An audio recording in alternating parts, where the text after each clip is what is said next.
Grab the lead. First Beaches on the outside in pursuit. Kalima getting through. So's Jazz Session.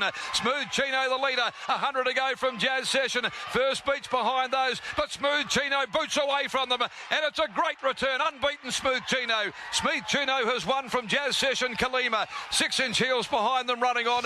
Oh yeah, that was a serious statement upon returning from Smooth Chino. We hadn't seen the gelding since he won the Magic Millions 3-year-old race, Riley, of course, back in February. It'd been a while. Just had the one trial at Larkhill, but despite wanting to do a few things wrong, he was far too good with Spud Galati on his back yesterday. And I'm sure very relieved Indiana Vinart after seeing her star galloper return in such great form. And Indiana joins us on the program now. Good afternoon, Indiana. Congratulations. What a return. Good afternoon. Thank you. It was, thrilling to watch. Certainly was, Indy. What were the confidence levels like heading to the races with him on the weekend, given he had a pretty lengthy spell from when we last saw him winning that Magic Millions trophy? Yeah, I was pretty confident with him. Off that trial, being right there with Joker's Grin. And, Austin he jumped off that trial and said that he only asked 85% of the horse. So I was, pretty confident in him. Was it your call, or did you have a chat to Austin regarding the tactics employed with this horse there on the weekend? It was a big field, and he'd obviously drawn a little bit awkwardly out there in the middle, and you guys made the plan to really fire him out of the gates, give him a dig, and really roll forward with some intent. Yeah, I did say to Austin I'd prefer him to be on speed today, just because there was a few horses that, are quite fast in that race, like Jazz Session and that, so I didn't want to let them skip along and get too far ahead of us. So we wanted to be up there, and Austin agreed, and it just worked out perfect. Great opportunity for Austin. He did a great job with the horse, of course, early in his career, and had that long time out. You've shown a lot of loyalty to Austin to ensure you kept him on, because no doubt you would have had, I'm sure, a fair few of the leading riders and their agents inquiring about the rider for Smooth Chino going forward this prep. Yeah, I did. I've had a few, but Austin knows the horse, and he's done, in Smooth Chino's younger years, he did a lot of work on him, all his barrier work and gallops, and he's told me from the start this horse is fast. And I've just backed him the whole way through. So, it's great for his career, and, hopefully he can keep it up. Indy, for our listeners that might be unaware, you did give him that very lengthy spell, as we made mention of, following that win in the Magic Millions. Was it always the plan to give him a really long break leading into an assault on the Pinnacles and Carnival time, or were there perhaps a couple of hiccups and minor setbacks with him along the journey in terms of getting him back to the races? Yeah, it was planned to give him a bit longer. Just like going into that Magic Millions, he was so green. It surprised me that he won that race. He does a lot wrong behind the scenes going into that, and I just thought he needed a lot of time. And then when I put him out on spell, he just wasn't putting on weight and bulking up like I wanted him to. So I just opted to just keep him spelling until I was happy with him to bring him back in, and then I was like, I'll just wait for perfect time for Ascot, and it all just worked out so well. Have you had a chance since the weekend to sit down and map out what might be next for him moving forward this preparation? I think I'll go 3 weeks between runs this time, because he is based in Albany and he's travelled twice now in a fortnight.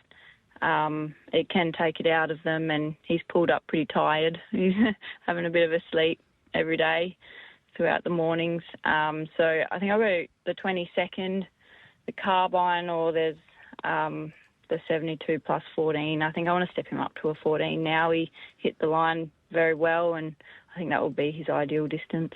Okay, so do you look to progress to any of the major Pinnacles races after that, if all goes well? Yeah, if he qualifies, I guess.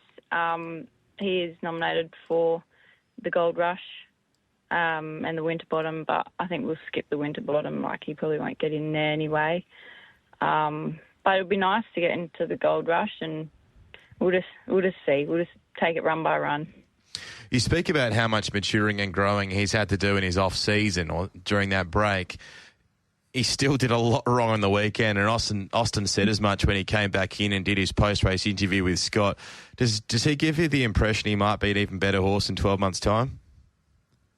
100%. Like, even still behind the scenes, he's doing stuff wrong, track work. He frustrates me. He just can't stay straight sometimes, trotting, cantering up the beach and stuff. But yeah, I think there's a lot more improvement in him. How good was it to be back at Albany for the first meeting of the season there yesterday? Oh, refreshing.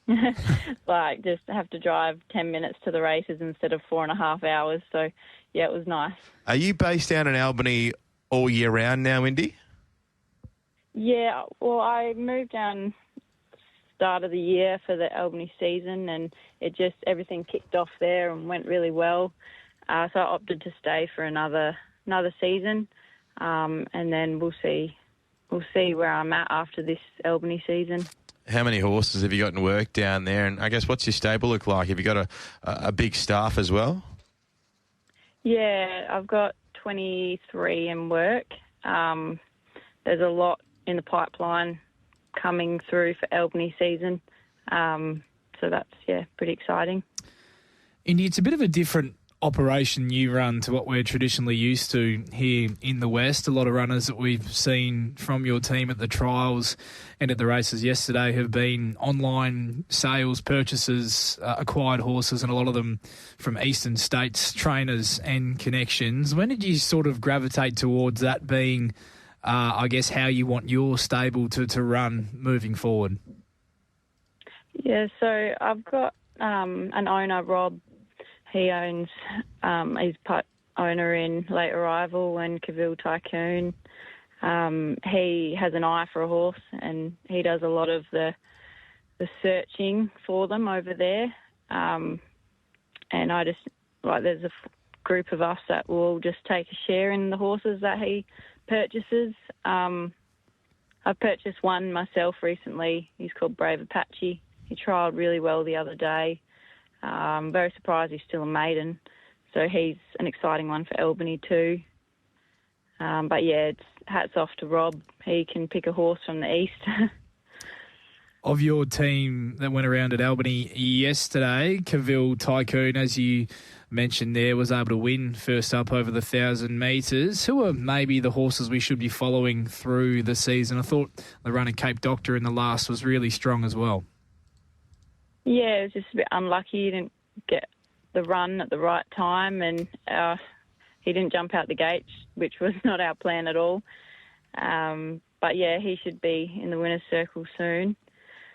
I've got a few, like Mr. Popcorn joins my stable now. Okay. Last year's Jericho winner, so that's exciting. We'll aim him for that this year. Beautiful.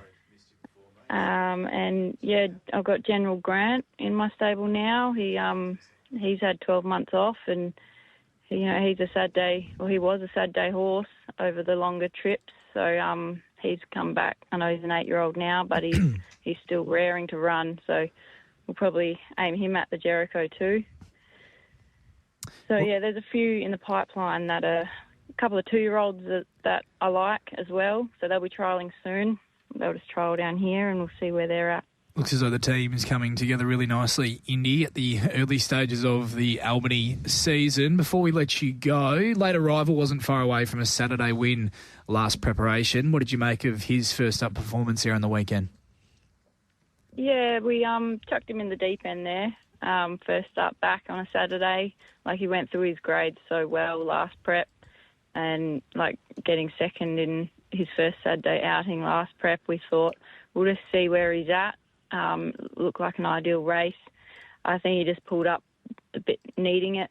I think he's up to that class, but looks like we'll just build him back up to that sort of company. Hey, Indy, thanks so much for your time. Really do appreciate it. It's a great winner game with Smooth Chino in the weekend, and we look forward to seeing the gelding in about 3 weeks' time. Thank you for that.